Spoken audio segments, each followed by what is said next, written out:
ప్రతిపక్షాలకు విమర్శలకు వారి యొక్క విమర్శలకు చెక్ పట్టే దిశగా సీఎం రేవంత్ రెడ్డి మాత్రం ముందుకెళ్తున్నాడు. ఇక పథకాల మీదనే ఆయన వ్యూహాలు రచిస్తున్నట్టు తెలుస్తుంది. 6 గ్యారెంటీలు అమలే ఆయన ప్రథమ ధ్యేయంగా ముందుకెళ్తున్నట్టు తెలుస్తుంది. ఈ నేపథ్యంలోనే రైతులకు గుడ్ న్యూస్ చెప్పడానికి కూడా ఆయన సిద్ధపడుతుంది. ఇవాళో రేపో కానీ రైతులకు మాత్రం గుడ్ న్యూస్ అని చెప్పబోతుంటూ రైతు భరోసా నిధులు మాత్రం విడుదల చేస్తున్నట్టు కూడా తెలుస్తుంది సీఎం రేవంత్ రెడ్డి. ఇక విడతల వారీగా అంటే ఒకేసారి కాకుండా విడతల వారీగా అంటే పీఎం కిసాన్ ఎట్లా వేస్తారో దాని లెక్క విడతల వారీగా రైతులకు మాత్రం నిధులు విడుదల చేయాలనుకుంటుండే.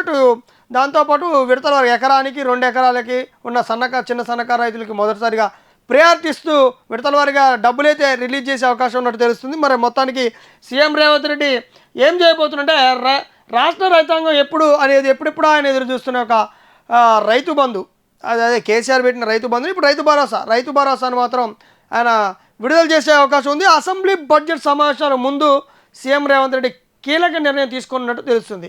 ఈ నేపథ్యంలోనే అటు రైతులు కూడా ఈ వార్త హల్చల్తో ఖుషి అవుతున్నట్టు తెలుస్తుంది. మొత్తానికి డబ్బులు ఎప్పుడు ఇస్తారు, మున్సిపల్ ఎలక్షన్ అయిపోగానే ఇస్తారా, మున్సిపల్ ఎలక్షన్ అయిపోయి కూడా ఇన్ని రోజులు అవుతుంటుంటే రేవంత్ ఎందుకు నోరు మెదపట్లేదంటూ కూడా అటు బీజేపీ కానీ బీఆర్ఎస్ కానీ ప్రతిపక్షాలు విమర్శిస్తున్న నేపథ్యంలో గుడ్డు చెప్పినట్టు తెలుస్తుంది. రైతు భరోసా నిధులను విడుదల చేసే దిశగా అసెంబ్లీ బడ్జెట్ సెషన్కు ముందు రేవంత్ రెడ్డి ప్రభుత్వం కీలక నిర్ణయం తీసుకున్నట్టు తెలుస్తుంది. ఇంకా హామీలు నిలబెట్టుకోవడంపైన సీఎం ఫోకస్ చేసినట్టు కూడా తెలుస్తుంది.